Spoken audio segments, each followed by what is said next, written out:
আজ বললাম কালকেই যে হয়ে যাবে তার কোনো মানে নেই।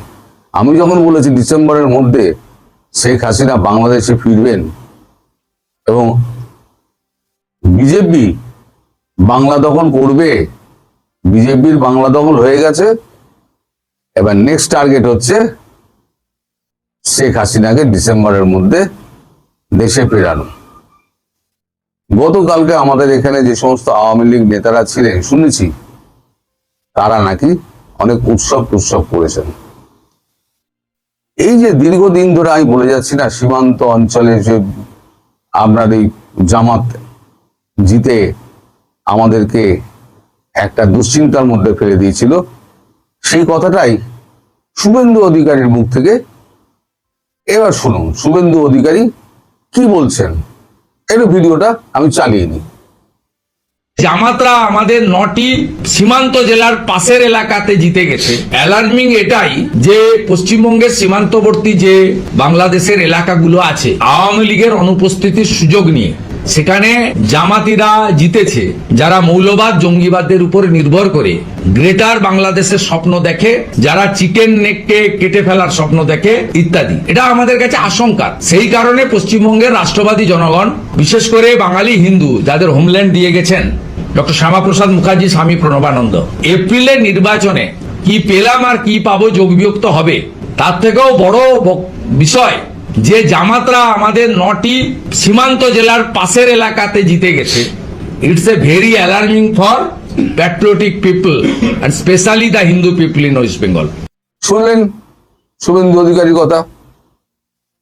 আর একটা ভিডিও আমি আপনাদের চালাবো, সেটা কিন্তু এখনকার নয়, কিছুদিন আগের, নির্বাচনের কিছুদিন আগের। তাকে প্রশ্ন করা হয়েছিল, মানে প্রধানমন্ত্রীকে প্রশ্ন করেছিলেন আমাদের মমতা বন্দ্যোপাধ্যায়, যে উনিও তো মানে বিদেশি, উনি কি করে আশ্রিতা হয়ে থাকেন? উনি তো আশ্রিতা নন। আমি তো বলেছিলাম উনি আশ্রিতা নন, উনি আমাদের সম্মানীয় অতিথি।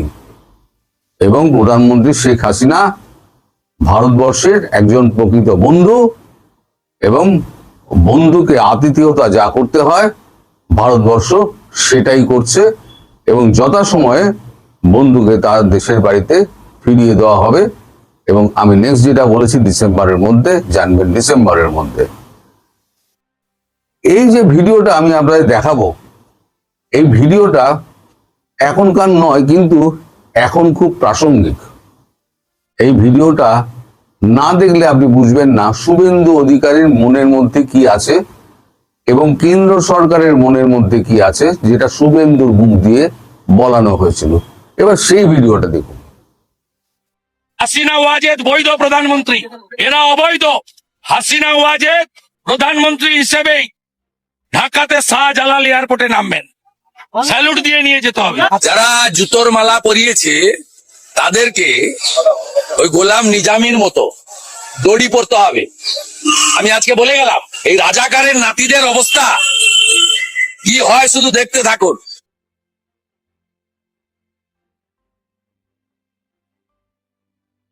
তাহলে এবার পরিষ্কার হলো তো, আমি যেটা বলছিলাম, তিনি বৈধ প্রধানমন্ত্রী, তিনি প্রধানমন্ত্রী হিসেবেই তিনি শাহজালাল বিমানবন্দরে আসবেন এবং তাকে স্যালুট দিয়ে নিয়ে যেতে হবে।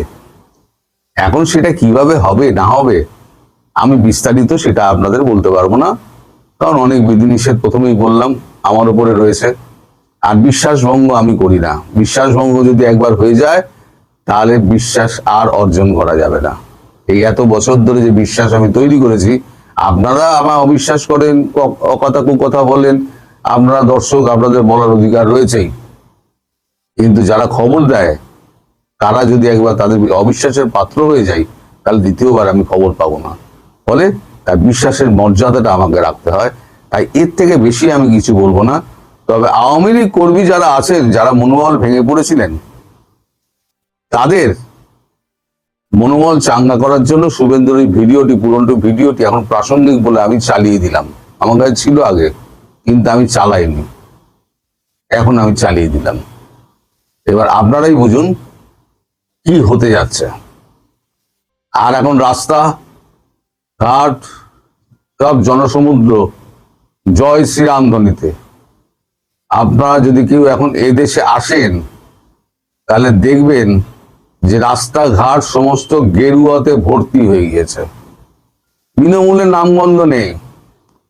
সব যত গুন্ডা ফুন্ডা ছিল না, দপ্তর ফপ্তর বন্ধ করে সব পালিয়ে গেছে। ইতিমধ্যে আবার তৃণমূলের দপ্তর সব দখল করা শুরু হয়ে গেছে। ওরা যেমন সিপিএম এর দপ্তর দখল করেছিল তৃণমূল জিতে, এবার তৃণমূল হেরেছে, এবার বিজেপি জিতে যে বিজেপি দপ্তর দখল করছে, ভাঙচুর করছে, দপ্তর দখল করছে। এই যে রাস্তাঘাটের এই যে মানে ভিডিও, আমি হাওড়া ব্রিজের একটা ছোট ভিডিও দেখাচ্ছি, আপনারা সেই ভিডিওটা দেখুন।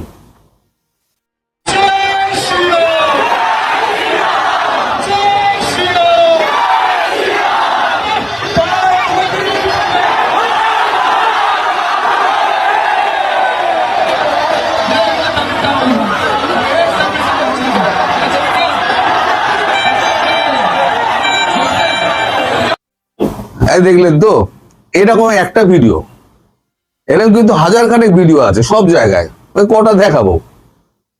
এখন একটা কথা আপনাদের দেশে খুব আলোচনা হচ্ছে, সেটা হচ্ছে 11টা দেশ নিয়ে 12টা দেশ নিয়ে হওয়ার কথা ছিল আমাদের এখানে প্রগতি, যে আমাদের যে মিলিটারি ড্রিলটা হওয়ার কথা, সেখানে বাংলাদেশকে কেন বাদ দেওয়া হয়েছে?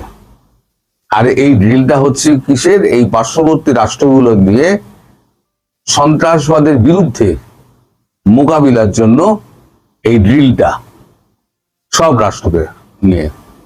বাংলাদেশ নিজেই সন্ত্রাসবাদী রাষ্ট্র, যেমন পাকিস্তানকে ডাকে না, এখন বাংলাদেশ সেই কাতারেই পড়ে গেছে। কারণ তারেক জিয়া বা তারেক রহমান, তিনি যে 10টা এগ্রিমেন্টে সাইন করে এসেছিলেন, একটাও তিনি মানেননি। তার কপালে কি আছে সে তো পরে দেখা যাবে। ভারত তো বসে থাকবে না শেখ হাসিনা ঢোকানোর জন্য, বৈধ পথে হোক অবৈধ পথে হোক, যে পথেই হোক না কেন, শেখ হাসিনাকে প্রধানমন্ত্রী হিসেবে তো ওখানে ফিট করবেনি।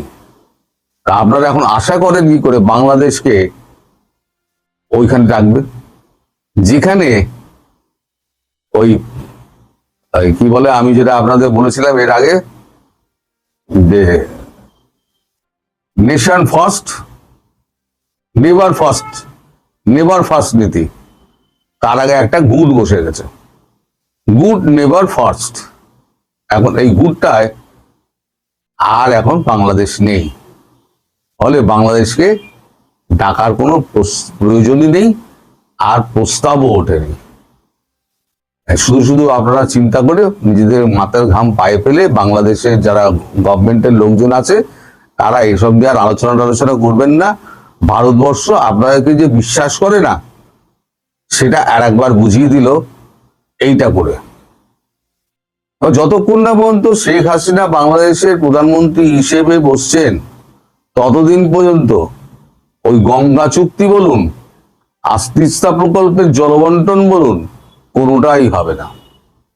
মাঝে মাঝে খাদ্য যাবে, এই সমস্ত যাবে, এগুলো হচ্ছে টেকনিক্যাল ব্যাপারে, দিতে হয় দেবে, নইলে আওয়ামী লীগের লোকগুলোই তো না খেয়ে মরে যাবে।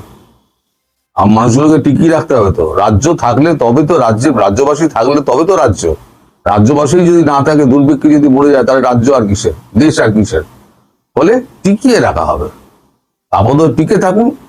আর আওয়ামী লীগ কর্মীদের বলছি, আপনারা একেবারে ভেঙে পড়বেন না, আমার উপর আস্থা রাখুন। 2-1টা মিস হতেই পারে, এত খবর বলছি, রোজ 2টো করে 3টে করে ভিডিও ছাড়ছি, তার মধ্যে 2-1টা ভুলভাল খবর হবে না? আমিও তো মানুষ, ভুলভাল খবর হতেই পারে। আপনি সারাদিনে সব যে কাজ করছেন, তার মধ্যে সব কাজটা কি সঠিক হয় না, একটা বেঠিক হয়ে যায়। যে কাজ করে তারই ভুল হয়, আমি কাজ করি আমারও ভুল হবে। তবে তাই বলে আমাকে দেখে দেওয়া, সেই দেখে দেওয়াটা যারা করছেন, তারা আখেরে নিজেদের পায়ে নিজেরাই কুড়ুল মারছেন। অনেকে এখন স্বীকার করছেন ভদ্রতার বসে, না আপনি যা বলেছেন সত্য বলেছেন এবং এগুলো মিল আছে। এখন আমরা দেখতে পাচ্ছি, ধীরে ধীরে আরো অনেক কিছু দেখতে পাবেন। তারেক রহমানের অবস্থা কি হবে সেটাও দেখতে পাবেন। আর আওয়ামী লীগের মানে জোয়ারটা যখন চাপবে, সেই জোয়ারে ভেসে শেখ হাসিনাকে কিভাবে ভারত ঢোকাবে, সে প্ল্যান হয়ে গিয়েছে। আমি বলছি সে প্ল্যান হয়ে গিয়েছে, আমি এখন বলতে পারবো না। পারলাম আমার এতটা দুঃখ করছে, আমার মনে হচ্ছে আমি বলে দিই, কিন্তু সেটাই বলতে পারবো না, অনেক বাধ্যবাধকতা আছে।